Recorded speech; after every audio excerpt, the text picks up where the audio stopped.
Bentley here. Good evening to you. On behalf of the Calgary Climate Hub, I welcome you to A Climate of Change, the Hub's livecast exploring with thought leaders from across North America what these wildly unprecedented times mean for addressing the climate crisis here in Alberta and how to create the fast, fair, and impactful change that we need. Excuse me. In the spirit of reconciliation, we acknowledge that we live, work, and play on the traditional territories of the Blackfoot Confederacy, Siksika, the Kainai, the Piikani, the Tsuut'ina, the Yaqtsi Nakota Nations, the Métis Nations of Region 3, and all people who make their homes in the Treaty 7 region of Southern Alberta. I'd also like to make a second land acknowledgement on behalf of another group of folks that have a stake in this land that we stand on today, and that is our children, our nieces and nephews and grandchildren, and all future generations. I urge you to keep them in mind during this time as we face unprecedented change and start making decisions about what comes next. Before we dig into the show tonight, I want to provide a quick update on the status of Calgary's climate strategy and how you can help make it a reality. City Council has deferred the approval vote until July 5th, which means you still have time to quickly and easily be a part of making real climate action in our city a reality. In fact, if you've got just 5 minutes, I urge you to hit up our website via the link in the chat. Click the Take Action tab and select Email Council About Climate. Use the tool at the bottom of the page to identify your city councillor, and we're asking you to make our sample letter your own by explaining why climate action in Calgary matters to you. City councillors tell me all the time, these personal stories are what sticks for them. All that's just about 5 minutes of your time, and that's you making a difference. This is Calgary's most important year for climate action ever, and we need your help to get it done. I thank you in advance. I also want to thank our sponsors for making tonight's show happen. That's Skyfire Energy, Go Electric, Radical Balance, and Solar Homes Incorporated. A little bit more about them later on, but on to the show. So the last 6 to 8 months alone, our food security and supply chain infrastructure came under repeated, unprecedented attacks from a truly bewildering array of sources. Canada making our own food isn't just eminently sensible anymore. It's becoming a critical path. Like climate, the solutions are known and now just need the will. I hate to say it, but there's every indication that more instability is coming and not less. The moment is upon us to ask ourselves how much longer we want to wait before we start securing critical needs like our food supply for ourselves. We can do that and more. Amongst many other things, Russia's attack on Ukraine was a macro-level supply chain disruption felt by and threatening every country on the planet, due entirely to the decisions of a lone, increasingly isolated man. If we can insulate ourselves, and we can, we clearly must, as the food security hits keep coming. Before Russia-Ukraine, it was the pandemic-spawned Freedom Convoy border blockades. Before that, it was Omicron ripping through the world's workforces and therefore the world's supply chains, and that's happening again. I mean, when you look at it all together like this, it's a little mind-blowing, right? Last November, our most expensive climate disaster ever crippled Western Canada's critical supply chain infrastructure and shut down our prime port in Vancouver. Climate disasters will only increase in frequency, ferocity, and cost for the foreseeable future. It's time to shore up. Of course, climate folk have been looking to the solutions to this challenge well before climate disasters, COVID, Russia, or the rest of it forced the issue upon us. Tonight's guest organization and our panelists that joining us later have been advocating and indeed living the solutions for some time now. Could Alberta feed all of Canada? Could Canada feed the whole world? We'll ask our guest and then our Permaculture Power Panel exactly that. That's a mouthful right there, and more on tonight's show. I'm very happy to have on the very smartest person I know on this stuff, Lisa Patterson of Calgary Permaculture. Welcome to A Climate of Change, Lisa. Oh, I did surprise her a little bit there.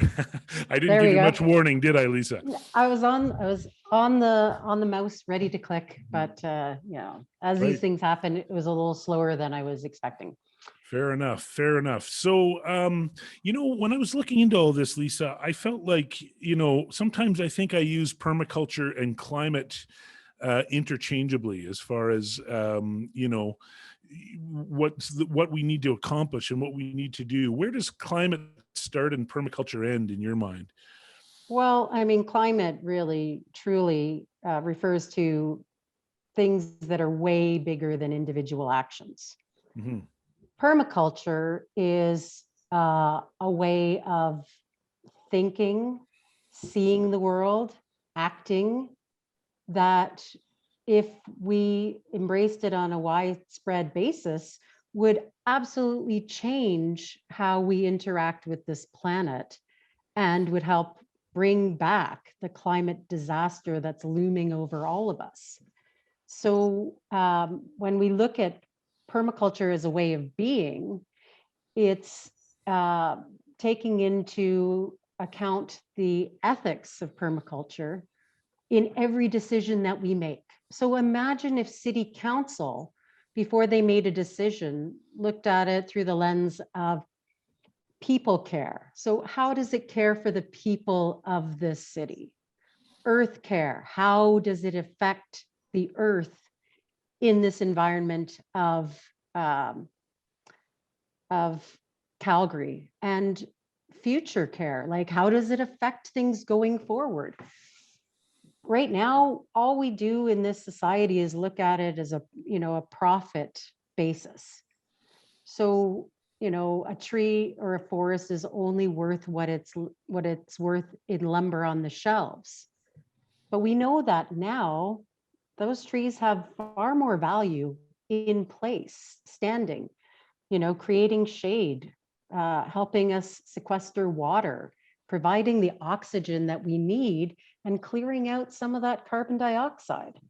So it would greatly change the way things are decided in this, on this planet, in this society, if we looked at everything through a permaculture lens. So, do you feel like with all of the things that I mentioned in the preamble, and probably scores of other things that I didn't mention, but similar pressures that are going on, do you feel like there's a moment happening now for permaculture, similar to like with climate, with the increasing climate disasters? There's more of there's more of a push towards climate action. Is permaculture feeling that same push? Interest in permaculture has just been on a steady incline ever since Bill Mollison coined the term. It's growing everywhere. During the pandemic, I think just in the Calgary region, several thousand people took a permaculture design course. Yeah. It meant that they no longer wanted to sit on the sidelines.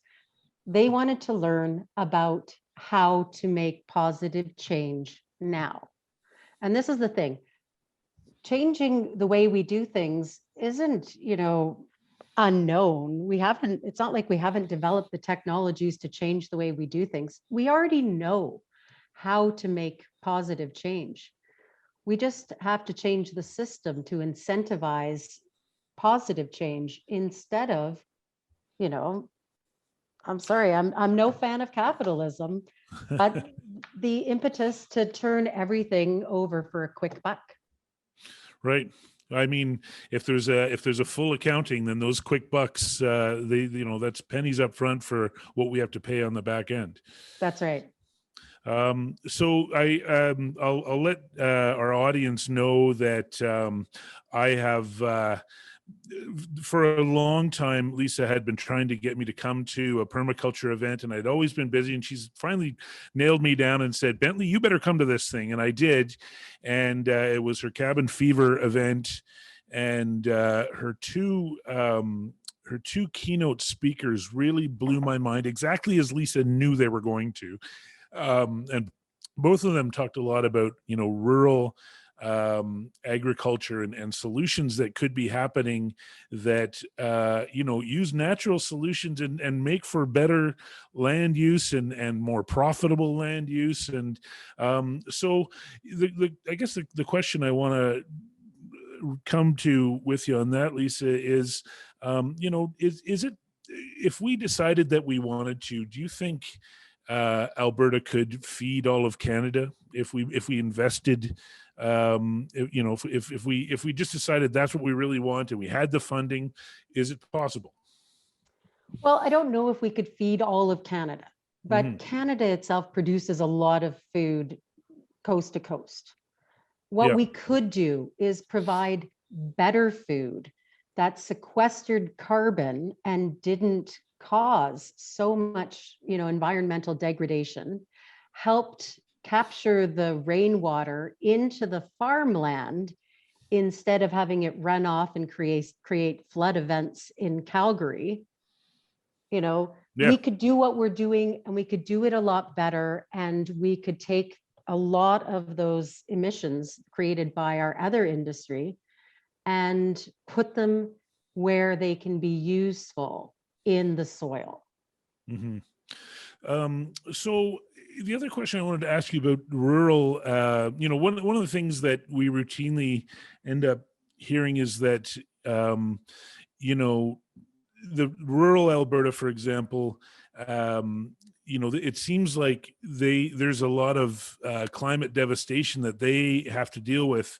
And I keep thinking that this is going to be one of the jurisdictions that I think is the most exciting coming into the age where we're actually dealing with climate, because there's a lot of land-based solutions to climate change, and as such, area farmers that own land and all that great big swaths of land, if it's being used to draw down our emissions, then one would imagine you could get a federal funding for it, and so it should be an exciting and vibrant space instead of only bad news coming from there. Does that make sense? Oh, absolutely. Doing farming a better way. We are actually breaking through to the toughest cells for climate action, the farmers, because it makes also financial sense. Right. So in a traditional grazing operation out here, if you just turn the cows out on, your parcel of land, you're looking at, 10, 12 head of cattle, for 10 acres, right? And they're just grazing.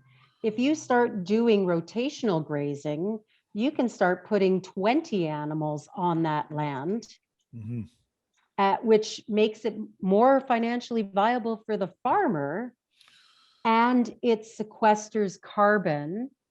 And here's the really important part from a permaculture perspective, it improves the land, and you get to share it with all sorts of other species. Mm-hmm. Yeah, and one of the things I keep learning more and more about is the value of that soil when you're using natural processes. We humans end up convincing ourselves all the time that we can come up with systems better than nature, and then a few decades go by, and it's like, well, look at what this soil is doing from the overproduced mass scale stuff, and then look at the natural, and it's just night and day, right? Yeah. Yeah. So I've got one more question for you before we do a couple of a word for our sponsors and those sorts of things, and then hit up our panelists. But one of the key questions that I want to ask you is, as you know, Calgary is currently debating its climate strategy, and there's a budget session in the fall. What do you think are some things that Calgary needs to be talking about when it comes to permaculture? And then maybe I'd follow that up with asking what's like low-hanging fruit that, like, oh, come on, why don't we just do it? Well, it's a little tricky because the ball is moving so quickly on that front, but definitely here's a program that already exists in Okotoks. Okotoks Town Council will give you 50% of the expenses back for turning your yard into a low water yard.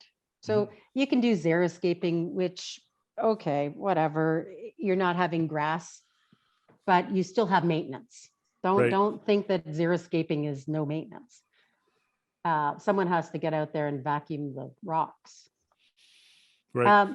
But you could also put that money towards a permaculture yard, which is what we did last year. And we put in swales. So that's ditches through the yard where the rainwater is captured off the house and used to water in low water situations. And all the overflow goes into the ground and is sequestered there and feeds the soil and keeps those plants alive. And the plants that we can plant are plants that, are maybe pollinator species or drought resistant, or in Okotoks case, deer resistant, highly important, and food producing crops. So berry bushes and trees, right? And now the homeowner, instead of wasting money on gas and fertilizer and weed killer, is producing a habitat for multiple species, producing some of their own food. And how much they produce is really quite, amazing how much you can produce on a small scale. Getting, since the city of Calgary owns NMAX, getting NMAX to finally come and play ball with home solar projects. House scale solar works in Alberta. It's a no-brainer. And NMAX has been dragged kicking and screaming through this process. And the best they can do is like, well, it won't cost you much over 20 years. Because it's still all profit driven for them, instead of putting an emphasis on making Calgary more energy self-sufficient. So those are two things, incentivizing people to get rid of their lawns for once and all, and decrease that draw on the water and the excess carbon pollution those lawns cause. Yeah, the lawns, it's one of these things where, again, I feel like maybe things are shifting. It's no longer as crazy for me to talk to people about, getting rid of those lawns and starting to put something more interesting there. And I have friends of course, with those yards, and I don't begrudge people for having made those choices. Most people have done that.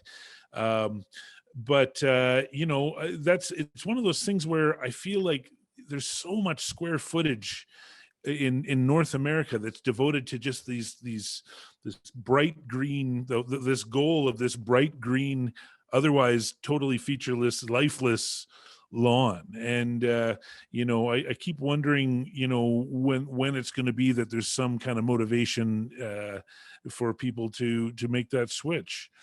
Well, as we, come into not this year, right? Because it's a flood year all of a sudden from a drought year, which when these things just flip flop like that, it's pretty scary for all of us, but that's what our future looks like.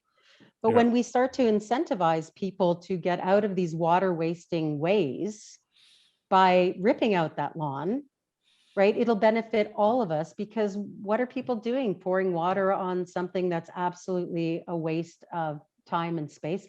Most people don't even use their lawn. Right. So here's a pop quiz, Steve. What's the largest crop in North America? The largest crop? Oh, crop. Yeah, planted species, single species in North America. I haven't the faintest clue. It's lawn. Lawn. Okay. I was going to say that, but yeah, right. Well, you would have been brilliant. Right. Maybe next time. Maybe. The other thing, so as you know, we've been chatting throughout this process, next door to where I live in the downtown, they've been building this building in a place that used to be an empty lot. I had all sorts of ideas during COVID about how to turn that empty lot into something meaningful. But they did end up building a building beside me finally. And, I looked at it, and the whole time I felt like, you're not going to put a green roof up there. I know you're not going to. But if they did, everybody that lives around here, there's a whole bunch of buildings that are facing this building. We would all love it. Everybody that lives here would look and see that greenness, and it would be beautiful. And you look right now, I can see 10 rooftops from my window that are just like sort of brown and they're growing rocks, I guess, and whatever else. And how far away are we from doing something? You see some of these images of the future where like all of the rooftops have some kind of green on it. Is there any movement on that happening?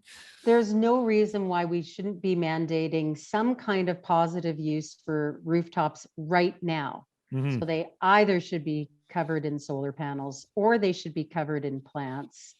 We can be second, maybe even third in Canada, because you know what? Toronto already did it. Yeah. All new roofs have to have some sort of, environmental aspect to their roofing, right? And if Toronto can do it, why can't we? Right, for sure. And what I can tell you is Climate Reality Canada has a program called the National Climate League, and it shows where the different cities rate on different elements. And as far as like the greening of the city goes, we're dead last. As far as like things like tree canopy, and so I mean, I guess another way to look at it is there's lots of room to grow here. That's right. Nothing but upside. Okay, well, I'm going to say a few words about the folks that help us keep the lights on around here, and then we'll move on to our incredible panel. But first up, I just want to mention Skyfire Energy, Western Canada's trusted solar provider since 2001, starting with a vision to bring magic of solar power to the world for a stronger, healthier, and more sustainable global community. Think about setting up a solar company in 2001. That's a lot of vision. And, I look forward to the vision that they'll keep providing to us as we move into this new era. Our other sponsor I'll mention is Solar Homes Incorporated, your net zero home renovations experts right here in Calgary, Alberta. Invest in your future, lower your emissions, renovate with return. You can visit their website, which is the link is in the chat, and you can book a consultation today. Radical Balance. Are you ready to bring planet positive solutions to your business? Financial and environmental sustainability is possible, and Radical Balance will prove it to you. And our final sponsor for tonight's show is Go Electric, the exclusive provider of used electric cars and plug-in hybrid vehicles for Calgary and beyond. If you're ready for that next vehicle and you know it's got to be an EV, but you're still waiting for the price of the new ones to come down, this is the perfect fit for you. Go down to and check out Go Electric right here in Calgary. I can tell you one of our co-chairs at the Calgary Climate Hub went down for a test drive, and she left with an electric car that day, and she loves it. Given the focus of tonight's show, I'll just also quickly mention Calgary's Urban Farm School, where you can get seriously skilled in cold climate food resilience and security via their new online workshops. Hub members get a 10% discount. And finally, I'm proud to announce that in addition to the ongoing A Climate of Change series that you're watching tonight, Calgary Climate Hub has greenlit a second show called The Climate Lens. They'll help you see how all the big stories of the day have climate at their heart in some capacity, and links back to local level climate action and how you can make a difference. Stay tuned to our socials for more details. Okay, on to our panel. So first up, I'll just introduce Heather Morgeau. I hope I said that right. I should have clarified that beginning. Yeah, it sounds like Morgeau. Founder of Calgary Foodscape, which is an Indigenous-led social enterprise that creates beautiful landscapes, which are naturally easy to care for ecosystems, replacing high-maintenance grass, lawns, and gardens, just like we've been talking about tonight. Their landscaping teams focus on hiring marginalized workers with the belief that each work is healing and improves their overall quality of life. That earthwork is healing and improves their overall quality of life. Heather, thank you for coming on the show tonight. Tansi, thank you for having me. Is there anything else you want to say about Calgary Foodscape before we get into the rest of the show here? Foodscape is currently working with the Children's Hospital along with Sunshine Earthworks to create a Indigenous healing garden. It is placemaking and reintroducing sacred medicines back into the space, and that will be open to members of the Children's Hospital on July 5th.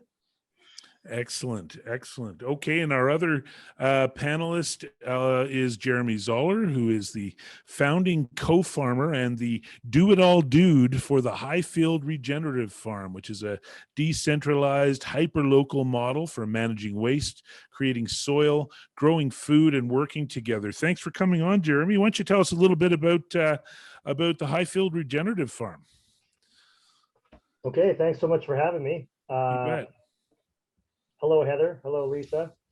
Highfield Farm is an urban farm in Calgary, Alberta. So we are actually over by the old Blackfoot Market, next to stand-ins and near the food bank. pretty close to Blackfoot and 58th.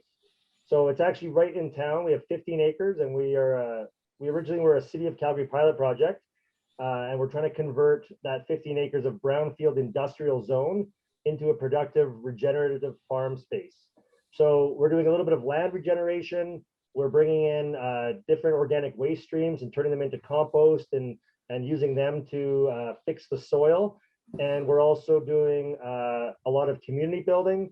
So we're having lots of different events. Education is one of our big goals. So we're trying to integrate culture with fun and celebration as well as art, which is why we're doing this big Inspire Fest. Maybe I'll talk about that later. And then we're also doing a lot of actual food production, regenerative food production, and education around nutrient-dense food grown in high-quality living soils to basically nourish ourselves, get that biome in the soil, in the plants, in the vegetables, and into our bodies. Pretty much adding on to what Lisa said about if we can grow food better, we can then nourish ourselves, and then there's less need to grow as much food. So yeah, that's the big picture for Highfield Farm. We'd love to have you come down and visit. We're actually doing a big opening of our new greenhouse this Friday. Yeah, and I won't be able to make it this Friday, but I promise you I will come down and see that space. I'm very excited about that space, that expanse, I guess you'd say, of land, and I'm very excited to come and check you out. I want to, one of the questions I asked Lisa, I want to also make sure I get input from you two. Given that Calgary is debating its climate strategy, and I can tell you the Calgary Climate Hub will be advocating for more, better, faster, fairer climate policies, not just now and not just in the budget deliberations of the fall, but every year until we've fixed everything that needs fixing. So what are some of the things that you think Calgary should be looking at as far as permaculture goes, and growing and these sorts of things? You're asking me. I'll ask either of you, because I've already asked Lisa. Well, so permaculture is such an interesting word, because really permaculture is just looking at nature's example and then using that example in our own systems, right? Nature's been around for a long time, so if we can learn from her, we can do a lot of cool things. So if people could, we talked about converting lawns, that's a really good strategy, but just grow a little bit of your own food.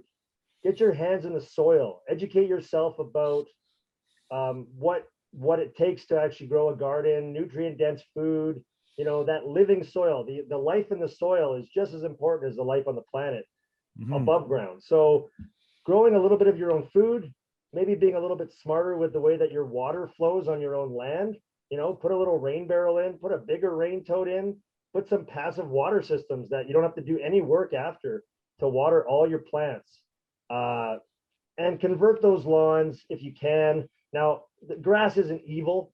It just isn't a very productive space. So even if you have a lawn, maybe add some diversity, right? Add some fescues, native fescues, add some clovers, add some of these other things that used to be, there used to be 15 to 17 different things inside a seed mix until the big grass companies took them out so that they could sell as fertilizer. So all nature has all that stuff in our grass systems. Alberta has grass systems. Let's just try to make everything a little bit more diverse, a little bit healthier, and really support that soil life. What about you, Heather? I have two thoughts.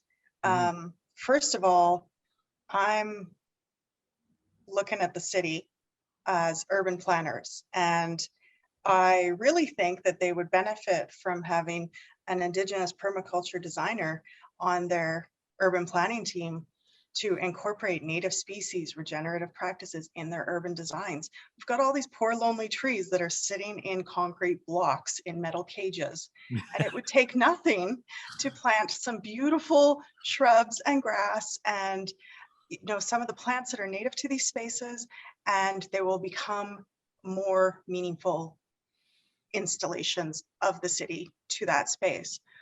And the second thing that pops into my mind is decolonizing, right? Mhm. So when colonizers came from Europe, they came with this beautiful idea of all of these wealthy European aristocrats and their grass lawns, and thinking their little castle could have the same thing here. Right. But when we take a moment to look at the wisdom of the Indigenous people of these lands in the Blackfoot Confederacy and across Canada, there is wisdom that has far outlast the span of time and the impacts of climate change, that are still producing food and growing very well and were planted and cultivated by Indigenous peoples. So those are my two that come to mind for things we could do. Yeah, I keep seeing over and over again that some of the best work on conservation is being done by Indigenous folks, and mainly, I mean, quite a lot are Indigenous women. And I keep feeling like not only do we need to find a way to enable this, but we really need to find out, rather than, we need to find out where Indigenous people want this to go, and help making that happen. I think that's got to be the critical piece, because we've proven that we don't have the mindset ourselves. Well, And yeah, go the ahead. the ingenuity is there, but I would encourage people to listen to both Indigenous women and Indigenous Two-Spirit people. Hmm. We do carry knowledge and wisdom through generations, and it's worked. There's recently been a discovery in the Coast Salish Nation of the West Coast of a food forest, which was planted generations ago and abandoned over 150 years ago, and it's still producing food, Hmm. untended, for 150 years. Yeah, you know. So, Yeah. it's one of those things that really has wonderful opportunities to learn from our examples and listen to our culture and consult with us. Mhm.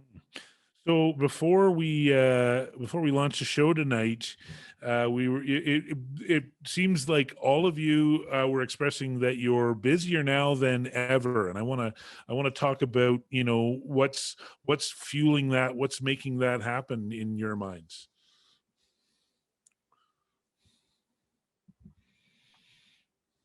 I could maybe just say, I see, a lot of people's actions after the COVID response was fear-based. And so we realized that our system that we're in is pretty fragile. Yeah. How many people were hoarding toilet paper? How many people were worried about, food shortages and empty shelves in supermarkets? So we started to get like busier than ever, because they want to know what happens if there isn't food on the shelves. What if I have to grow my own food? What if I have to buy more local? I think that is the big one. So adding resilience, we've been doing this. My company, Sunshine Earthworks, that's been basically turning lawns into food systems, is over 10 years old. And I used to get 3 or 4 people interested a year. Now I have a 2-year wait list, because we are building resiliency in those systems. There is Yeah. no more work. We're putting the work into the soil and into those plants that Heather mentioned. These food forests, they take care of themselves. Every year they get better with zero input from us, because we let nature take over again. So I really think that's why we're getting busier and busier. People are waking up and realizing that the system we have in place is not working. We Mhm. have to go back to our Indigenous systems. We have to go back to natural systems. We have to look at all these really, really wise, it's actually really interesting. It's very common sense when you start to think about it. You're like, oh, yeah, water should just flow properly, slowly over my land, and then it can leave, right? As opposed to how we build a city, which is make all the water go into storm, it goes away, and then we pump it back in. Like, that doesn't make any sense. So Right. I think people are starting to wake up, and maybe in the nick of time. Yeah. Heather, does that jive with you, as far as, the busyness that you're feeling right now? Absolutely. I think people are feeling empowered to make changes in their own yards, in their own spaces, and that's wonderful, right? Mhm. They're not waiting for someone else to do it for them. For us, similar to Jeremy, our company has grown in leaps and bounds over this past year. In 2020, we had 1 sacred medicine garden installation at John Howard. This year we have 3. So it's grown quite quickly. This season, though, is in the Indigenous worldview, summer is a time for us to work with Right. the land, right? And then fall, winter, spring is the time where we come in close and take time to learn from each other and slow down and listen to these types of conversations. So for Foodscape, our member owners, that's when we do our education for the season and design planning for the next year to come. So You know, like so much of it, of what the more I learn about Indigenous culture and practices, it just makes sense. What you're saying just makes sense to me. It makes intuitive, clear sense to me. Um, and maybe you can just talk a little bit about, you know, where Indigenous culture sort of ends and permaculture begins, or the, you know, the connection between those two. yeah, this is a great question. I love this question. What's super interesting and many people do not realize is Bill Mollison studied with Indigenous communities all around the world prior to coining the term permaculture and writing the books that he did. He neglected to mention that in the Mhm. books, and we don't know if that was intentional because he was aware of the climate of discrimination at the time, and people would not necessarily adopt the ideas of permaculture if it were framed the way it can be now. But in permaculture is Indigenous land care science, whether it's European or North American or African or South American.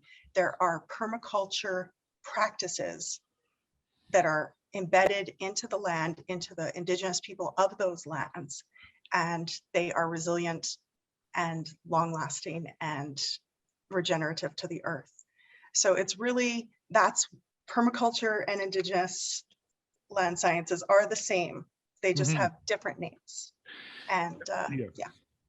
So it really, it sounds like the Indigenous sciences are what permaculture grows from. Am I understanding that properly? Yeah, absolutely. It's been rebranded and it's been given, you know, a new checklist of ethics and principles which must be adhered to in order for it to qualify, as compared to having passed down through generations these teachings of relating to the land. So it's a very different approach to learning permaculture as compared to Indigenous land sciences. But it's very similar in how it operates, its outcome, and its impact. Right. Lisa, do you want to add, chime in on that?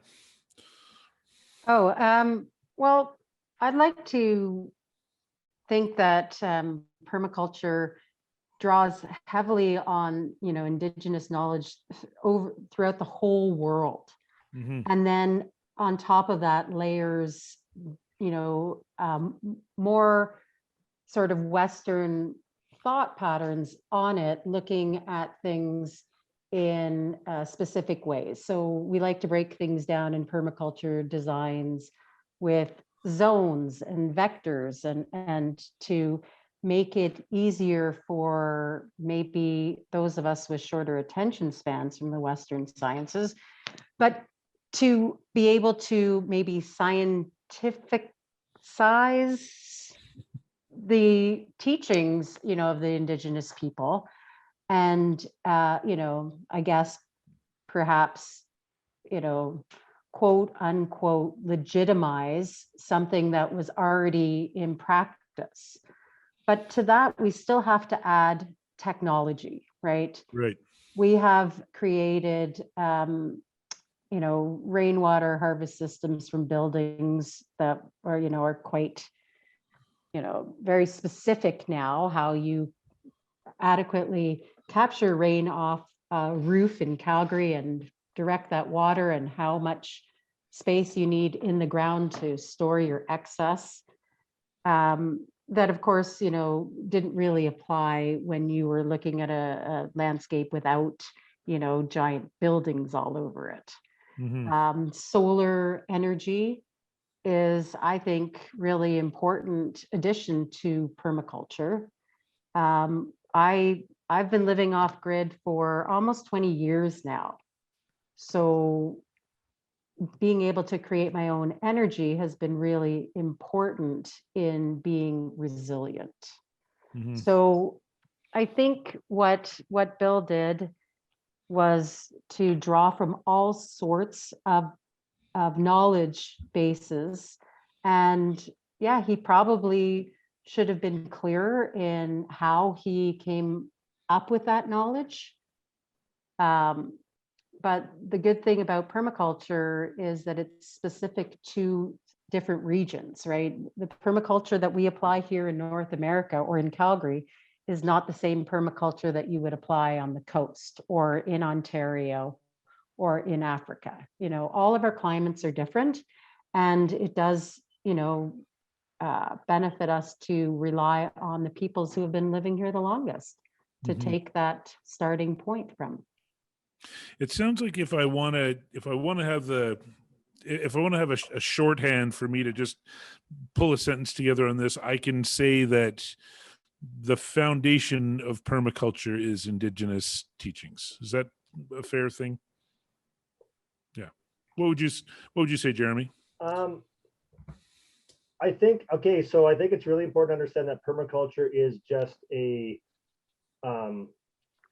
it's a way to think about things, right? It isn't, there's no dogma, there's no like religion involved. It is looking at nature's example and then using that example to make things work better with nature.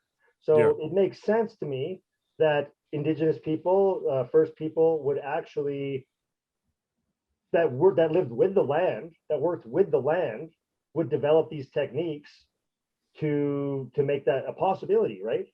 So I think that, and I think that one example about permaculture that we've looked at is the beavers and the buffalo in Canada, bison. So the beavers would dam all these waterways, and they would create these floodplains that would then make all the grasslands flourish. And then you would have huge nomadic herds of this bison going through, and they would basically crop everything and they would move on. And then the land would regenerate behind us, right? So that is nature.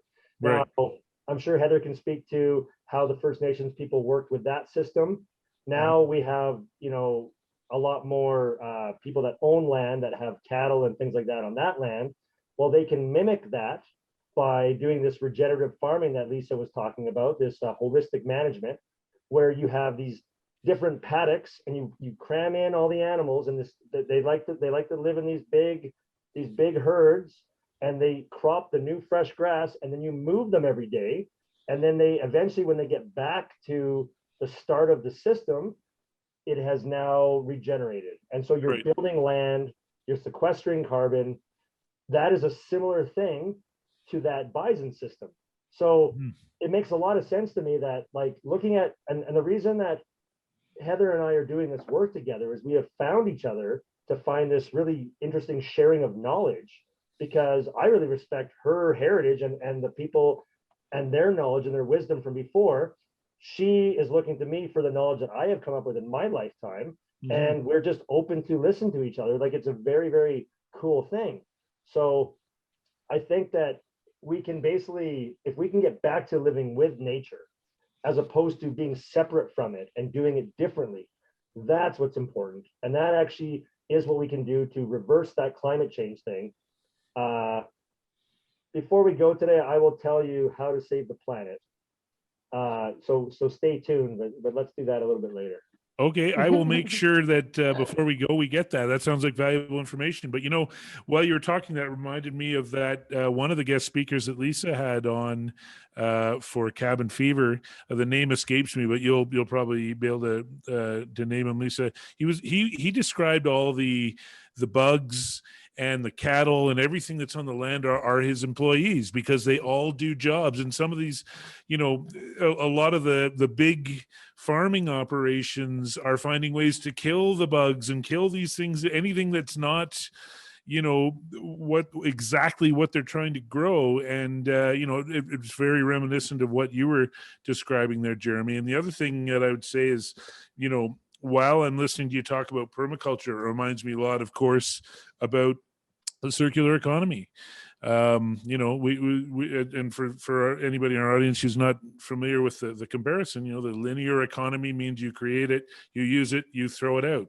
And the circular economy mimics nature. So you make it, you use it, you break it down and turn it into something else and use it again, and so on it goes. And so it really feels like, you know, the big push is trying to find a way to back ourselves off of all the ways that we've tried to master nature and defeat nature and beat those bugs and all of that, and instead use the system that was created for us, right? I'm getting it right. I'm seeing that I'm getting it right. Fair enough. Yeah, I mean, that's a whole other show, is the circular economy thing, but you know, I mean, at the same time, it's not, right? You know, the other question I wanted to ask this group, and at this phase, by all means, if any of you have any questions for each other, you can do that as well. But one of the things that's changed over the last few years is they legalized cannabis, and that has changed things as far as people starting to grow stuff. Has that opened any doors for permaculture? Do you feel like? Go ahead there, Heather. Absolutely, yes. We have been experimenting with guilds that are incorporating medicinal cannabis. So this is a high THC medicinal as compared to the THC which is psychoactive. Right. And we've been trying to focus on outdoor growing. The beautiful bunny population has made that a bit of a challenge, so we're still working on it. But there has been interest, and we have had people reach out and say, "Hey, can I do this with my yard and with my cannabis?" And we're like, we're working on it. It's you know, we need a couple more yards to experiment in, and we're hoping to be able to develop a guild that's specific to this region for medicinal cannabis. Excellent. What about the other two here? What are your thoughts? Oh, I don't know about Jeremy, but every year I like to grow a few plants, you know, just in the spirit of fun and scientific exploration. So I do trials of different kinds of growing mediums, and I could go into details, but I probably won't at this point.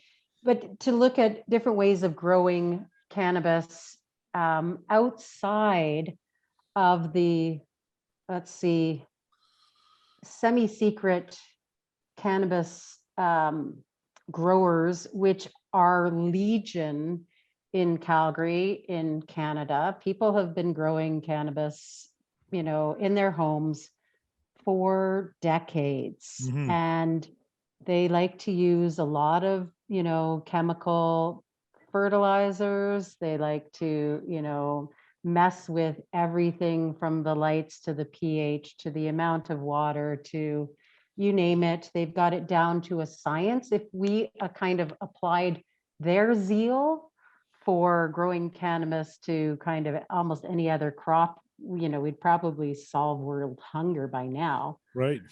But that's not my interest. Like after, you know, the first year of growing, you know, I had more excess cannabis than I could even give away.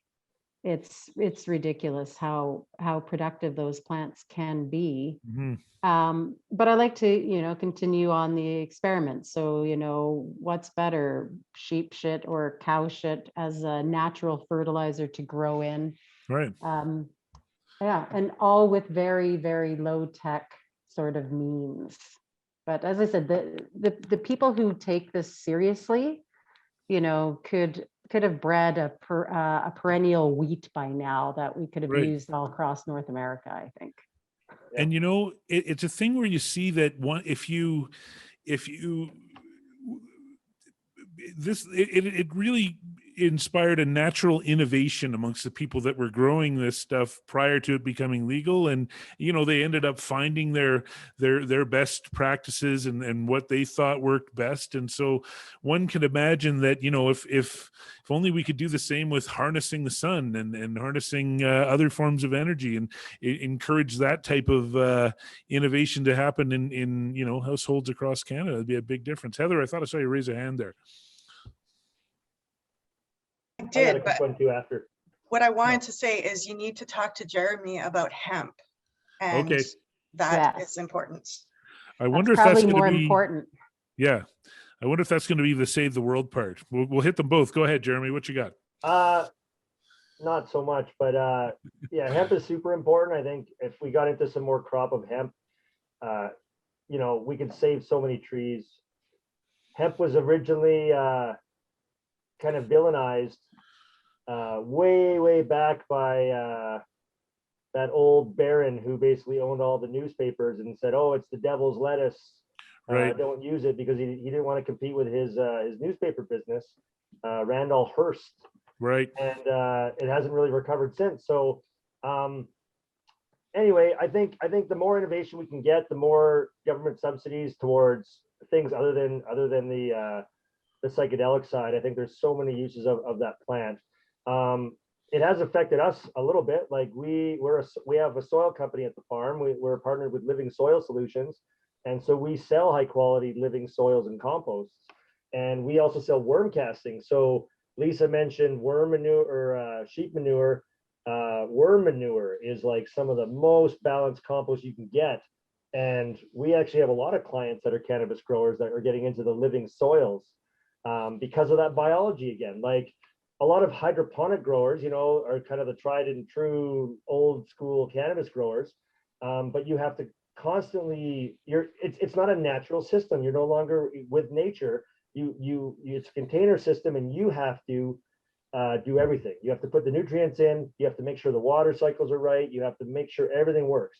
When we grow in soil, especially good quality living soil, so much happens that we don't even understand. Like we have soil scientists on staff. We have all taken all these courses. We're trying to look at all these little things under the microscope, and we still don't understand half of it.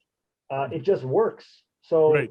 growing it, it's because the natural system, every garden I do tries to go into the subsoil because there is stuff going on there that makes everything work better. So I would definitely recommend growing in soil with the cannabis thing, and greenhouses. Like one of the permaculture things about passive solar greenhouses. Again, we don't have enough time to get into all this, but I have a little passive solar greenhouse in my backyard. I've grown a few plants.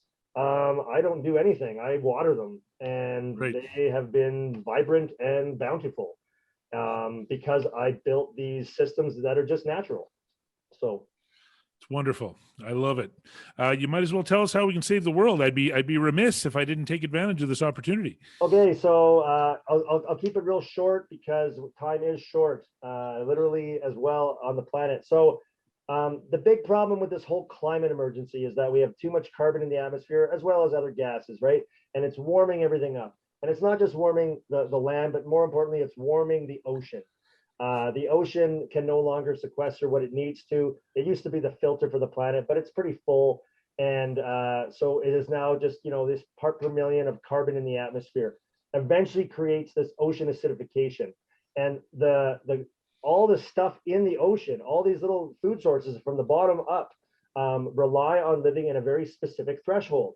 And once we get to an acidity or a global water temperature of a certain amount, it will throw that out of whack and those species can die. And then that will create a cascading effect of a mass extinction event, which is actually the emergency. So I just like to say, doom and gloom, this is what's going to happen in potentially 40 to 80 years is what the research shows. Now, killing emissions, cutting emissions, electric vehicles, solar, all that great stuff is all a good part of the solution. But there's an even simpler one. It's growing soil and growing that biomass. So if we can turn that soil into that soil sponge, if we can grow a little bit of soil each year, if we can have healthy biology in there, that is a carbon sink that sucks carbon out of the atmosphere into that plant matter, into that biomass. And there is hope because we have so much land that could be converted into these systems, like these regenerative farming systems, like even growing food in your backyard. Grow a little garden, have a nice thick soil sponge in that garden, have lots of biomass, lots of carbon sequestering plants in there, even sunflowers. Think about how much carbon is used from that little seed and a sunflower. Like that is all pulling that out of the atmosphere into that plant. So that is the solution to saving the planet. We can do all that other stuff, but we have to grow our soil sponge. We have to plant that biomass, and it will actually create more weather events, more positive weather events. Biology in the soil will evaporate and become a nucleus of a cloud. Like it's very simple science, and that can create more weather patterns and can cool things as well. So if you want to save the planet, grow a little garden in your backyard, talk to your local meat suppliers, get them into regenerative farming, vote with your dollar, and talk to your city councilor about having more green spaces and more productive soil sponges. And you know, it sounds like another thing that rural Alberta should be excited about, and we should find a way to enable. It's another one of these things where, you know, instead of rural Alberta just being a target for climate devastation, this is something that can help solve the problem, and therefore needs funding and all of it, right? Very interesting. Well, before we take off here, I want to make sure that that you know, you've had a chance to talk about anything coming up that you'd like our audience to know about. So maybe Lisa, I'll start with you. Okay. Well, I'd like to, you know, give a shout out for the Permaculture Calgary Guild. Most importantly, we build community. Because without community, you are one person crying in the wilderness, isolated on a Zoom call without anyone to rely on when, you know, you need a little more green feed for your chickens, right? We need to have community. Human beings need that communal connection. And at the Calgary Permaculture Guild, that's our first goal, is to build community. Because when we have that strong community, we can advocate for change, just as we did for legalizing backyard chickens in Calgary, and you know, the next plan to make Calgary, you know, a better, more livable city. So to that end, we are going to be having an event next Friday, June 30th, with the great folks down at Highfield Farms, where we will be, you know, kicking off our PermaBlitz network. Right. That's where people come together to help people change their yard in a day or two. It's an amazing experience for people who've gone through it. And, you know, what comes out the other end is something that, you know, the homeowner, the people who are involved never forget. So we're going to be at Highfield Farms with a potluck and building community and celebrating Inspire Fest. And I will send that up to Jeremy. So the date for that is June 30th. So Thursday.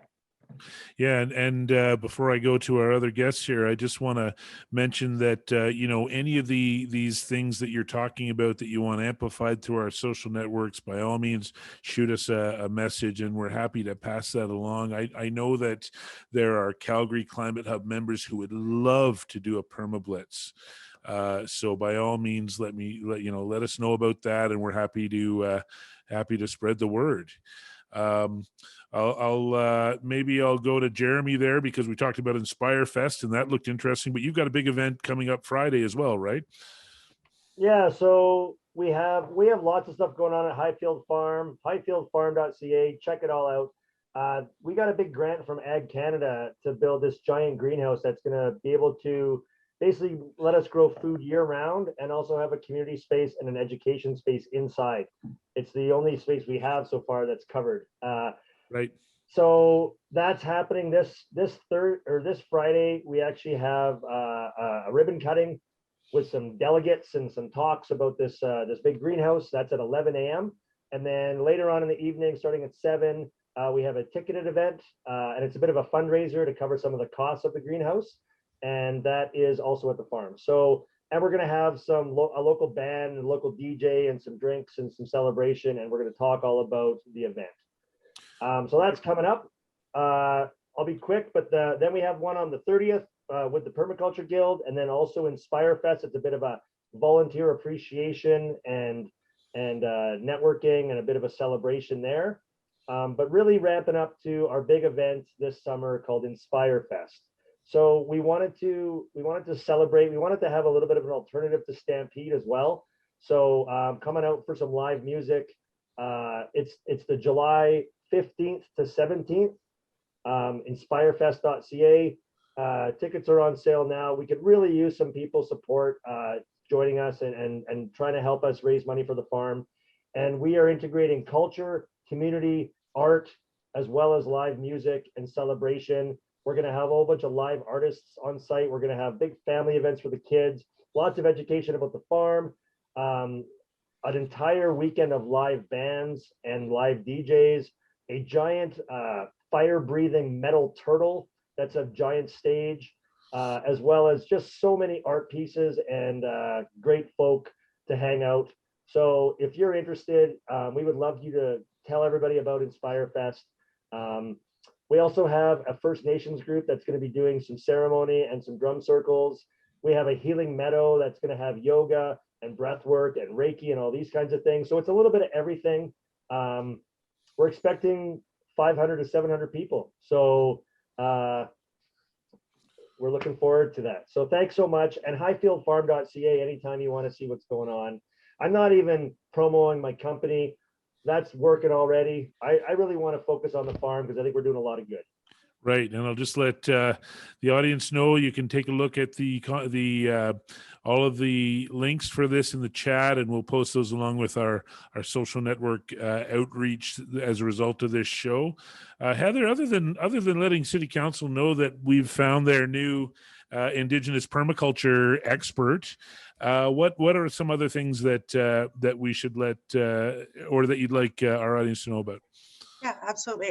For us, it's a lot of one-on-one with homeowners right now and starting the consultation project so we can design their yards and install them next spring. So if you want to contact us for that, it's foodscaped.ed.com.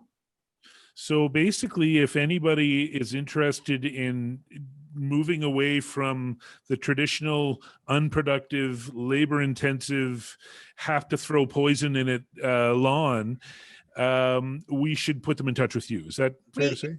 We can help decolonize your yard. Yes. I love it. Let's decolonize those yards. Wonderful. I'm really grateful to have you on here. I wanted to do this show for a long time because Lisa's been a good friend of mine, and we've been in the same trenches on a lot of the same fights for a long time. And every time she's ever introduced me to somebody, I walk away thinking, "Wow, these are really smart people," and it's happened again. So once again, thanks for coming on. I want to also thank. Of course, I want to thank the guests who are on tonight. I want to thank the volunteers that help us make this show happen, and the Hub board for enabling me to bring together smart people and have conversations like this. I want to close tonight's show with a few words about the upcoming climate strategy vote and ongoing efforts by provincial level think tanks to circulate disinformation and indeed fearmonger about the strategy, in spite of the fact that recent polling reveals a strong majority of Calgarians not only think we can prosper from the energy transition, but that we should be leading it. So Calgarians deserve to be operating from a foundation of truth, accuracy, and reality when making important decisions about our future. So here's a few things you should know about the Calgary climate strategy. Large segments of this strategy are paid for by the provincial and federal government. Much of this strategy functions as an investment, which means we make money back on it. In fact, if executed properly, this plan can generate over $60 billion in GDP by 2050, as well as creating over 160,000 jobs for Calgarians and save us $60 to $80 billion in energy costs. One thing these provincial think tanks don't mention at all is the cost of inaction or lost opportunities in the global energy transition. Beyond that, ultimately, if you want more smoke every year, more and bigger, costlier, deadlier climate disasters like the BC floods or the heat dome that killed 619 British Columbians almost exactly a year ago today, you go ahead and sign their petition. If you want to be a part of the solution, you reach out to your Calgary City Council and you tell them not only do you want the climate strategy passed, but you want it stronger, faster, and fairer every year until we get it done, and you want it fully funded come budget time. In fact, you tell them there's no good reason Calgary shouldn't be leaders in the energy transition, because there really isn't. Good night for now, and let's get to work. Thanks to my guests. We'll talk soon.